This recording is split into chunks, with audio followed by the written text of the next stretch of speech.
नमस्कार, मी प्रतीक्षा. न्यूज मराठी 24/7 मध्ये आपल्या सर्वांचं स्वागत आहे. आणि आताची महत्त्वाची आणि मोठी बातमी, आरबीआय कडून new India cooperative bank private limited करण्यात आलंय. तर ऑडिट केल्यानंतर आरबीआय बँकच्या निदर्शनात आलंय की new India cooperative bank limited या बँकेने आरबीआयचे गाईडलाईनचं पालन केलं नाहीये. हे निदर्शनात आल्यानंतर आरबीआयने न्यू बँक ऑफ इंडियावर निर्बंध लादले. 6 महिनेपर्यंत कोणत्याही आर्थिक व्यवहार करता येणार नाही. तर सध्या न्यू इंडिया कोऑपरेटिव्ह बँक बाहेर संतप्त खातेदारांनी गोंधळ घातलाय. तर याची अतिरिक्त माहिती आपण जाणून घेणार आहोत. आपल्यासोबत आहेत आपले प्रतिनिधी संतोष देवकर आपल्यासोबत आहेत. संतोष, काय सांगाल याबद्दल? प्रतीक्षा, पाहायला गेलं तर न्यू इंडिया कोऑपरेटिव्ह बँक अंधेरीमध्ये कार्यरत आहे. लिमिटेडने या जे बँक आहे cooperative new India cooperative bank private limited, आरबीआयने ऑडिट केल्यानंतर त्याच्या आरबीआयच्या निदर्शनास आलेलं की आरबीआयचे जे कोऑपरेटिव्ह बँकेसाठी गाईडलाईन्स आहेत ते गाईडलाईन्स या बँकेने पालन केलेलं नाही आहे आणि पूर्णपणे 6 महिन्यासाठी याचे आर्थिक व्यवहार आरबीआयने बंद केलेले आहे. जे खातेधारक आहेत, जे त्यांचे हे आहेत, ठेवीदार आहेत, त्यांच्याकडनं संतप्त प्रतिक्रिया येत आहेत. बँकेच्या बाहेर जे खातेदार आहेत त्यांची गर्दी वाढत चाललेली आहे आणि पूर्ण रांगेच्या रांगा मोठ्याने तिकडच्या लोकांना जाब विचारलं. जे बँकेचे कर्मचारी आहेत त्यांच्याकडे कुठलंही उत्तर मिळताना दिसत नाहीये. प्रतीक्षा, नक्कीच. खरं तर बँकेच्या चुकीमुळे, बँकेच्या हलगर्जीपणामुळे सर्वसामान्य नागरिकांना याचं भुर्दंड भरावा लागतोय. काय नेमकी प्रतिक्रिया आहे नागरिकांकडून? काय त्यांच्या समस्या, काय म्हटलं जातं त्यांच्याकडून? जेव्हा आम्ही त्यांच्याशी बोललो होतो ते काही त्याच्यामध्ये वृद्ध महिला होत्या, त्यांचं पेन्शनचे पैसे त्याच्यामध्ये येत होते, त्या बँकेच्या खात्यामध्ये जमा होत होते. तर त्यांना आता किती अडचण येईल आपण समजू शकता की महिन्याचे त्यांचं पेन्शन आहे. ज्येष्ठ नागरिक आहेत, त्यांचा महिन्याचा खर्च किंवा त्यांचं ते कोणाला बीपी असं शुगरसाठी जे गोळ्या त्यांनी त्याचा खर्च करावा, मोठा प्रश्न ज्येष्ठ नागरिकांना आहे. तसेच आपण पाहायला गेलं तर कोऑपरेटिव्ह बँकेमध्ये जे लोकल हे बिझनेसमॅन आहेत, लोकल जे छोटे दुकानदार आहेत ते खाते उघडत असतात. तर त्यांचंही रोजचं देवाणघेवाण असतं.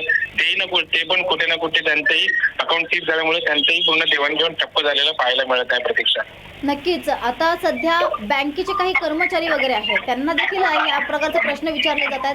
त्यांच्या काय नेमक्या प्रतिक्रिया समोर आल्या आहेत नाही? बँकेच्या कर्मचारीकडे कुठल्याही प्रश्नाचं उत्तर जे त्यांचे खातेधारक आहेत त्यांना देता येत नाहीयेत. त्यांना प्रश्न आम्ही सुद्धा विचारलं, ते टाळाटाळ करताना दिसले व पुढची जशी माहिती त्यांच्याकडे येईल ते सांगतील असं त्यांच्याकडनं सांगण्यात येत आहे. प्रतीक्षा, नक्कीच. याबद्दलची आणखी खरं तर ही आजची सर्वात मोठी बातमी होती. बँकेच्या काही गोष्टी म्हणजे आरबीआयचे नियमांचं पालन न केल्यामुळे, त्यांच्या गाईडलाईन फॉलो न केल्यामुळे आता सध्या याचा भुर्दंड एकंदरीत जो आहे तो सर्वसामान्य नागरिकांना अगदी 6 महिने जवळपास त्यांना कुठलाही व्यवहार करता येणार नाही. त्यामुळे सर्वसामान्य जे नागरिक आहेत, जे दुकानदार जसं म्हणाले आहेत त्याप्रकारे अनेक जे आहेत नागरिकांना याचा भुर्दंड पडणार आहे. मेरा नाम वर्षा है। कहाँ के रहने वाले हैं? कांदेवली के रहने वाले हैं। मैंने इनको बोला था कि मुझे आप फिक्स डिपॉजिट मेरे को रिटर्न चाहिए। इन्होंने बोला नहीं, आपको हम कुछ नहीं होने वाला है। हमने पहले इनसे पूछा था आज से 6 महीना पहले, तभी भी इन लोग ने कुछ नहीं बोला। 90 दिन के लिए आरबीआई ने न्यू इंडिया कोऑपरेटिव बैंक पे प्रतिबंध लगाया है 5 लाख से अधिक राशि निकालने पर। क्या कहना चाहेंगे? हम तो क्या, हमने फिर इतनी मेहनत किसके लिए की? बैंक के लिए, गवर्नमेंट के लिए हमने की है इतनी मेहनत। आपकी सरकार से क्या मांग है? हमारी बस यही मांग है, जितना मेरा पैसा इधर है, मेरा जो कुछ इधर है, मेरे को वापस मिलना चाहिए बस। क्या कहना चाहोगे कि आज new India bank cooperative bank को जो नोटिस मिला है, जो आदेश दिया आरबीआई का, क्या पूरा मामला है?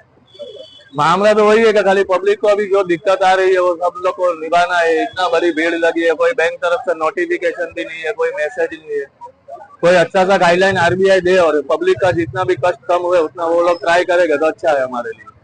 तो क्या लगता है आपको कि आपके पूरे पैसे जो डाले हैं वो मिलेंगे? मिलना तो चाहिए ना, क्योंकि लॉकर को कोई इम्पैक्ट नहीं आता है। एफडी वगैरह का आरबीआई का गाइडलाइन देता है, जैसे 5 लाख तक देना चाहिए वो लोग को, तो 90 डेज का प्रोसेस रहता है। वो एज सून एज हो है तो पब्लिक के लिए अच्छा है। आपको ये पूरी डिटेल कब मिली कि आरबीआई ने बैंक से सुबह बैंक में से मैसेज आया था 7 बजे, क्या मैसेज आएगा? जैसे आरबीआई का गाइडलाइन हम लोग को मिल चुका और ये सीज हो चुकी है। तो आपका जो भी है वो रिकवरी बैंक के नीचे जाके प्रोसेस से समझ लीजिए आप अपने। तो आपने अभी बैंक में आप क्या करना है, लॉकर में कि deposit? अभी तो फिलहाल लॉकर के अलावा कोई ऑप्शन ही नहीं है ना, आपका टोटल कितना अमाउंट होगा? वो सब कुछ आइडिया नहीं है अभी लॉकर में, आपका लॉकर में कितना रखा है? वो सब कुछ आइडिया नहीं। आपका क्या नाम है? मेरा नाम है प्रवीण सागर। क्या मामला है न्यू इंडिया कोऑपरेटिव बैंक का?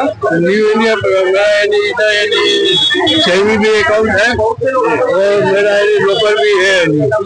आज मैंने सुना कि बैंक उठ गया है। लगाया हुआ है, उठा नहीं है कुछ आरबीआई हम तो ऐसा सुनता भाई, इतना अफवाह है कि वो बैंक उठ गया है। नहीं मालूम क्या है क्या नहीं, उनको नहीं मालूम है। लेकिन अभी हम लेने के लिए आया, बोलते आज नहीं तुम कल आओ। नहीं क्योंकि हम खाली यानी फ्री बैठा है नहीं देख, हम सीनियर सिटीजन है नहीं, तो हमारा नहीं ऐसा ही नहीं ये लोग करते हैं नहीं, तो हम किसके ऊपर भरोसा रखेगा अभी। तर या ठिकाणी आपण इथेच थांबत आहोत. हे होते आपले पत्रकार संतोष देवकर. तर अशाच अतिरिक्त माहितीसाठी ते आपल्याशी पुन्हा एकदा जोडले जातील. तोपर्यंत पाहत रहा न्यूज मराठी 24/7. नवा भारत नवा विचार.